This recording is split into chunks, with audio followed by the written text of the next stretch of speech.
O Memórias está de volta e a nossa conversa com o ex-deputado estadual, federal, municipalista, Valdemar Coraúcio Sobrinho também continua. Deputado, a gente terminou o primeiro bloco interrompendo um pouquinho essa ordem cronológica, né, do trabalho do senhor, para falar um pouquinho do municipalismo. Vamos voltar para quando o senhor chegou aqui à Assembleia. O senhor disse que não estranhou tanto, porque já tinha sido vereador, Isso. Mas a dimensão era outra. E a responsabilidade também. Porque legislar para um município tem um sentido, lógico, é importante, uma cidade importante, mas legislar para o Estado de São Paulo, que é o estado mais importante da federação, né, o segundo orçamento do país, primeiro é o da União, depois é do Estado de São Paulo, tem outra amplitude. Então, realmente, foi um momento de muita emoção e, como eu disse no início, a passagem por aqui realmente foi muito importante na minha vida, em todos os sentidos, como realização pessoal, como crescimento político, enfim, pelos companheiros que encontramos aqui, né? Só tenho boas lembranças desse tempo. Como é que foi representar o interior aqui dentro?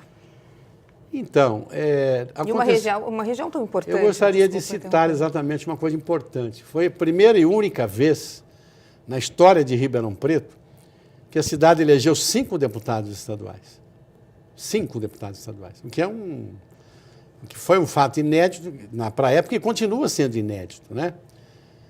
Então, vou citar os nomes. Eu mesmo, Marcelino Romano Machado, Wilson Toni, já saudoso Wilson Toni, Antônio Calixto e Wagner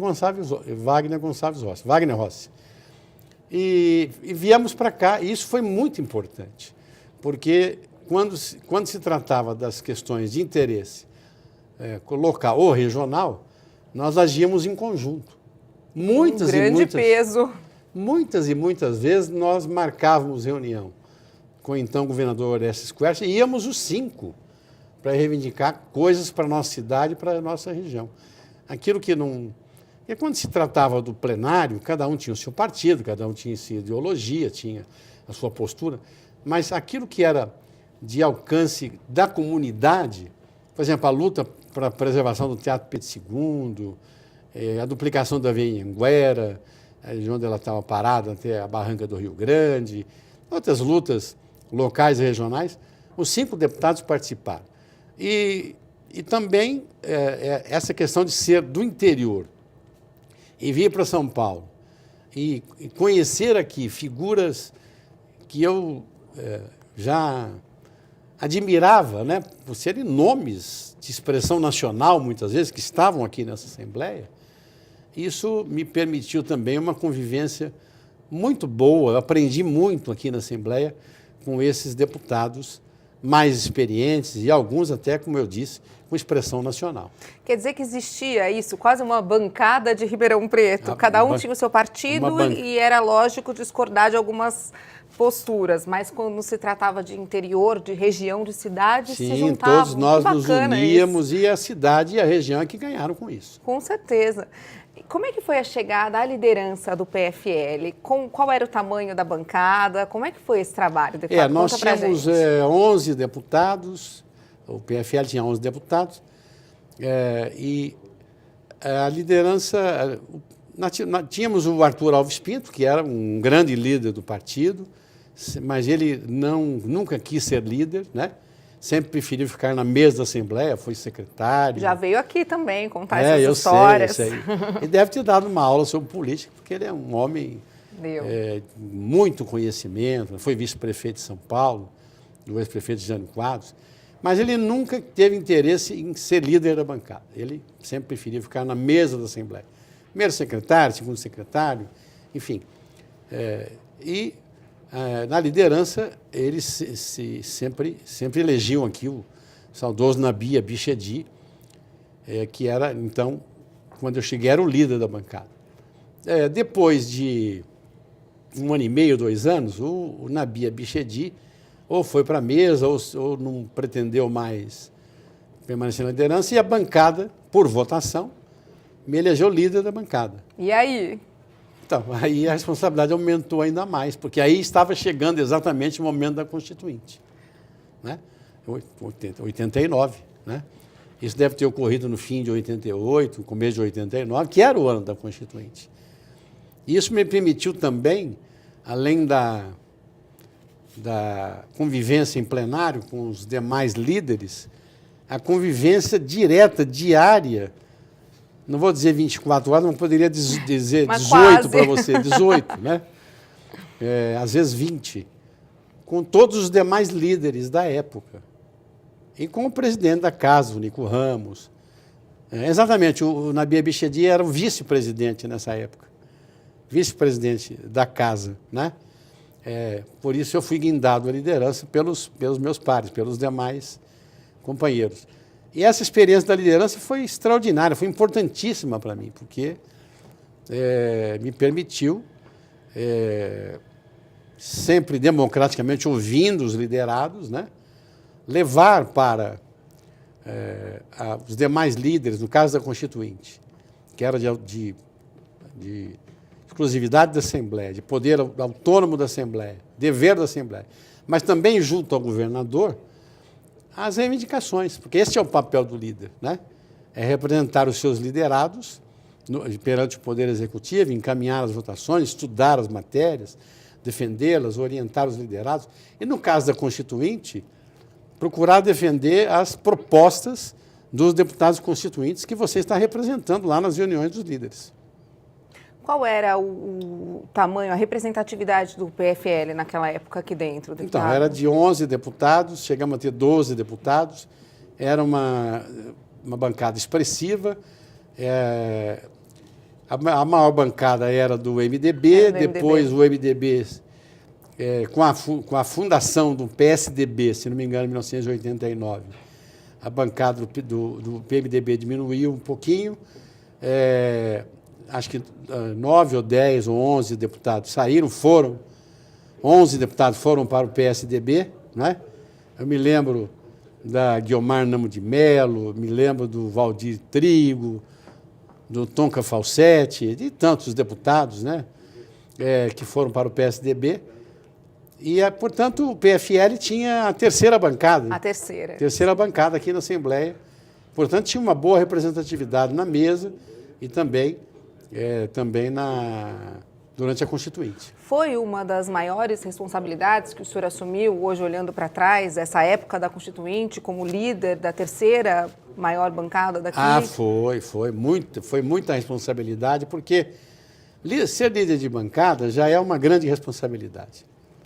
E ser líder de bancada numa Assembleia Estadual Constituinte, a responsabilidade é muito maior, porque nós tínhamos um prazo fatal para terminar, para promulgar a Constituição, que era... um trabalho gigantesco para fazer. Era o dia 5 de outubro de 1989.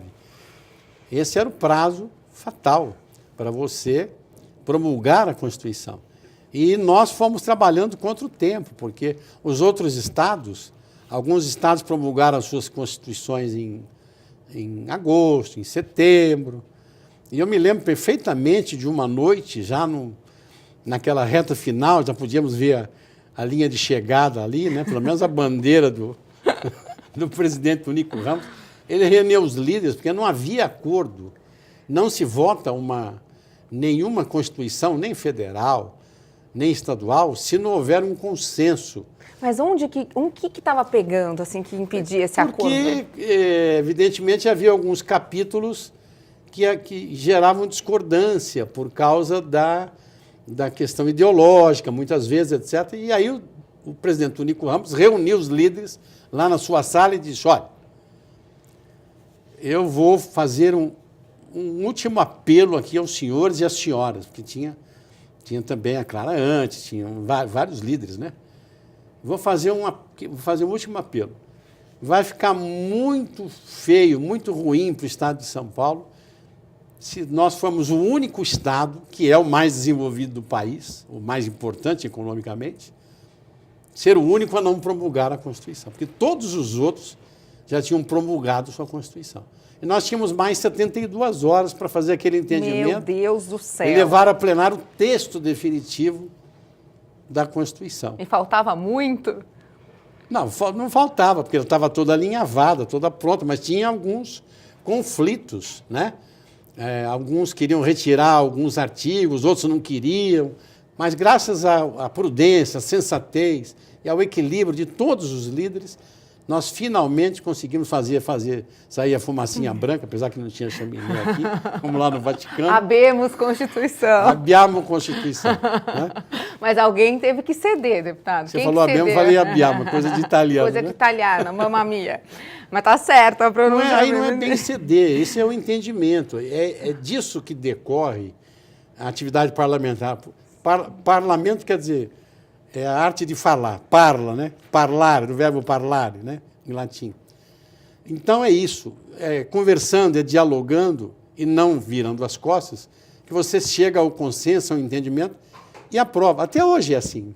Nenhum projeto é aprovado, notadamente uma emenda à Constituição, que precisa de 2/3 dos senhores deputados, se não houver um consenso, se não houver um entendimento, se não houver um diálogo, se não houver um equilíbrio entre as partes envolvidas. Quer dizer, para fazer uma boa política, o Arthur disse isso muito para a gente aqui, é preciso aprender a fazer esse tipo de concessão. Sim, com certeza. Você, para avançar, às vezes você tem que recuar um pouquinho depois, até porque você avança naquilo que você pode e recua naquilo que você não pode. Não é só na política, é em tudo na vida, né? Não é tudo o que queremos que podemos fazer. Às vezes você tem que dar uma ré de meio metro para andar mais 5 metros para frente. E no fim a Constituição saiu. Graças a Deus. Saiu no dia 5 de outubro de 1989. Eu queria de novo agradecer ao presidente Tonico Ramos, que me permitiu até dar uma entrevista aquele dia para o Tramontina, que ele deveria ter ido, mas ele estava tão exausto. Vocês estavam todos sem dormir, eu imagino, todos super cansados. Ele estava exausto, falou, me ligou à meia-noite, você pode ir às 7 horas da manhã lá na Rede Globo? Vai fazer o quê, presidente? Vai no meu lugar, porque eu não tenho condições físicas de dar essa entrevista, e às 10 horas eu tenho que estar abrindo a sessão para promulgar a Constituição do Estado de São Paulo, o hasteamento das bandeiras que ocorreu aqui do lado de fora, etc. E lá fui eu, por obra e graça do nosso presidente Tonico Ramos, representar a Assembleia, olha que honra para mim, para dar essa entrevista para todo o Estado de São Paulo, no programa das 7 horas da manhã, que o Tramontina que comandava naquela época. E foi possível atender as demandas da região, importantes? Foi, com certeza. Olha, eu me orgulho muito da nossa Constituição. E é bom lembrar que ela vai fazer 25 anos agora. Sim, né? Vai fazer aniversário. Vai fazer o seu jubileu de prata, né? Seu jubileu de prata. Dia 5 de outubro de 2014, ela completa, ou já completou, não sei quando esse programa irá ao ar, né? Completaremos. Vai completar ainda. Vai completar. 25 anos. E ela continua muito, muito atual, muito importante. Podemos falar sobre alguns capítulos que eu considero avanços na Constituição de São Paulo. Claro, por favor, quais, deputado? Eu acho que um dos mais importantes é a questão do meio ambiente. Porque falar em meio ambiente hoje parece fácil. Todo mundo fala em meio ambiente, né? Todo mundo fala na preservação do meio ambiente, na questão da ecologia, mas imagine você, há 25 anos atrás, não só falar em meio ambiente, na preservação do meio ambiente, mas colocar no texto da Constituição. Nenhuma Constituição do Estado de São Paulo, de nenhum estado do país, houvera antes disso, feito um capítulo para a questão do meio ambiente. E nós incluímos na Constituição de São Paulo um capítulo inteiro sobre a preservação do meio ambiente. Você vai dizer, e o que significou isso na prática? Significou está lá escrito na Constituição, a preservação da Mata Atlântica, que de vez em quando ainda alguém tenta desmatar, a preservação da Serra do Mar, que está escrita lá, as bacias do Tietê, do Paranapanema, o complexo lagunar estuarino entre Cananéia e Iguape, as matas ciliares, enfim, esse capítulo do meio ambiente, ele foi fundamental, né, para a preservação disso que hoje é uma riqueza do Estado de São Paulo. Eu fico me perguntando se nós não tivéssemos colocado isso na Constituição, O que restaria hoje da Mata Atlântica? O que teria sobrado? Nada. O que restaria da Serra do Mar? O que restaria dessas bacias hidrográficas do Paraíba, dessas regiões das bacias do Paraíba, do Paranapanema, do Tietê? O que restaria, né? A proibição da caça foi uma luta, porque os clubes de caça não queriam. Né? Imagino. Não queriam a proibição na Constituição do Estado de São Paulo, porque a caça era permitida, né? Mas o que teria acontecido com essas espécies, que muitas ainda estão em extinção, ou ficaram em extinção, mas o que teria acontecido com essa fauna, vamos dizer assim? Muitas teriam desaparecido, teriam sido extintas, não fosse essa proteção da Constituição do Estado de São Paulo. Queria citar um outro ponto importante aqui, já no outro aspecto, que foi a verba que nós destinamos para a FAPESP, Fundação de Amparo à Pesquisa do Estado de São Paulo, que era 0,5%, e passamos a 1% do orçamento, retiradas os repasses aos municípios, 0,5%, 1% do orçamento do Estado. Não é pouca coisa. É muita coisa. De lá saem as pesquisas mais importantes do com Estado. Certeza. E gostaria de lembrar uma coisa também que é de interesse mais do interior, vamos dizer, que foi uma emenda do saudoso deputado Valdir Trigo, que, se você falar isso hoje, parece pouco importante, mas os trabalhadores rurais, que a gente chamava de boia fria no interior, eles eram transportados em caminhões pau de arara. E quantos acidentes, com dezenas de mortes, 20, 30 mortes, nós, infelizmente, chegamos a ver, por exemplo, na região de Ribeirão Preto e em outras regiões, no corte da cana, etc. E nós incluímos, por uma emenda deste deputado, a obrigatoriedade do ônibus. Hoje parece comum você ver um ônibus cheio de trabalhadores rurais, mas o que é que possibilitou isso?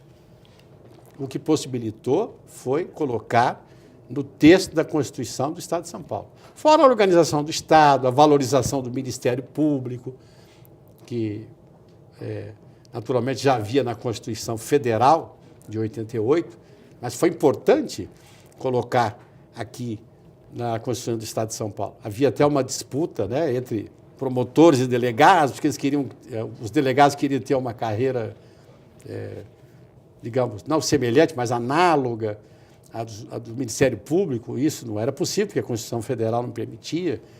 Enfim, foram muitos avanços a Constituição do Estado de São Paulo, que vai completar 25 anos agora, mas ela continua atual, continua inovadora e continua muito importante para o desenvolvimento do nosso Estado.